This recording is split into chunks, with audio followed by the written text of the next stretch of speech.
ओम जगद्गुरु जनार्दन स्वामी चरणी आणि भारतमातेचे चरणी वंदन करून प्रदेवतांना वंदन करून आमच्या जय बाबाजी भक्तपरायणाने एक विचार केला। समाजामध्ये जे काही बोललं जातं ते राजकारण करणं चांगल्या माणसाचं काम नाही। मग बाबांचा त्यांना सर प्रतिप्रश्न करण्यात आला, जर राजकारण करणं चांगल्या माणसाचं काम नाही तर मग कोणाचं काम आहे ते, आहे की नाही?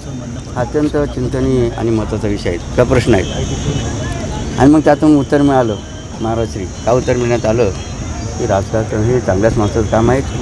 संत तुकाराम महाराजांनी ते प्रमाण दिलं की तुका म्हणे इथे पाहिजे जातीची येडागबाचं काम नाही।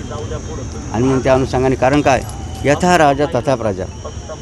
सुंदर वाक्य या ठिकाणी एक मुद्दा या ठिकाणी असाच आपल्यासारख्यांनी बाबांना प्रश्न केल्यानंतर तर या ठिकाणी बघ काय झालं, एका गावामध्ये दोन दुकानदार होते। अमृत नोनी गॅस्ट्रिन, अपचन, ऍसिडिटी, गॅस्ट्रबल ह्यापैकी तुम्हाला कुठलाही गॅस्ट्रिक प्रॉब्लेम झाला, उपाय एकच, अमृत नोनी गॅस्ट्रिन।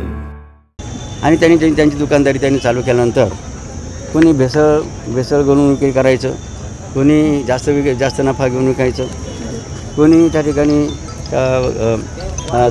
त्या मालामध्ये चोरी करायचं, अशा अनेक प्रकार त्या ठिकाणी त्या दुकानदारांनी चालू लागली।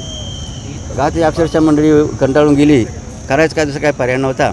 मग त्या गावामध्ये संत राहत होते, त्यांनी बघितलं की ह्या गावातली जे दुकानदार या ठिकाणी काम करीत आहेत, काही दुकानदारी करीत आहेत, ही या ठिकाणी चुकीचे आहेत। आणि मग त्या ठिकाणी बघा, मग महाराजांनी त्या सर्व गावाच्या लोकांनी महाराजांनी विनंती केली की विनंती करण्यात आली की म्हणे महाराज आम्ही कंटाळलो आहोत की आपण काहीतरी आम्हाला काही मार्गदर्शन करावं, काय पर्याय द्यावा। आणि म्हणून महाराजांनी सांगितलं काही हरकत नाही म्हणे, तुमची इच्छा आहे तर मी दुकान टाकला तयार आहोत। आणि मग त्या गावच्या सर्व नागरिकांच्या विनंतीला मान देऊन महाराजांनी काय केलं, दुकान सुरू केलं।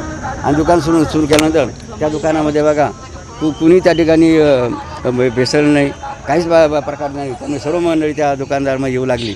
आणि राजकारण शुद्धीकरणासाठी तुम्ही राजकारणाची भेसळ आहे ते शुद्धीकरणासाठी तुम्ही आमच्या या भक्तबरोबर नाराज देण्यात आले आहे की लढा राष्ट्रहिताचा, संकल्प शुद्ध राजकारणाचा। भुजबळांची भेट घेतली, नेमकं काय चर्चा झाली त्यामध्ये? त्याच्या बाबांचा काय मुद्दा नाही। आमचे असे अनेक भक्त परिवार आहेत, कोणी राष्ट्रवादी, कोणी काँग्रेसमध्ये, कोणी अनेक पक्षामध्ये, त्यामुळे ते परस्पर त्यांच्या कार्याचा संपर्क किंवा त्यांच्याशी संपर्क करीत असतात। वरिष्ठांकडून काही सकारात्मक तुम्हाला काय आलेलं आहे का? त्याबद्दल बाबा काही सांगता येणार नाही। बाबाजी, असं म्हटलं जातं आहे का तुमचा जे उमेदवारी तुम्ही केली तर याचा महायुतीला फटका बसणार आहे, पण तुमच्यावर दबाव आणून तुमची उमेदवारी मागे घेण्याचे प्रयत्न केला जाणार आहे, तुम्ही मागे घ्याल का? मग आमच्या भक्त परिवाराने पहिल्यापासून ठाम निर्धार आणि त्याला विडाच विचारला आहे, काय विडा विचारलेला आहे की आता लढायचं आणि जिंकायचं, म्हणजे माघार कोणत्याही परिस्थितीत विषय संपला ना। जर लढायचं आणि जिंकायचा विषय संपला ना। तुमची भेट घेतली, अजय बोरसेने देखील तुमची भेट घेतली। आणि बघा बाबांचा दरबार सर्वांनी खुला आहे, सर्व दासी धर्म कोणी उमेदवार असो त्यांनी येत असतात, त्यांची श्रद्धा आहे बाबांच्या चरणावर आणि ते आशीर्वाद घेऊन जात असतात।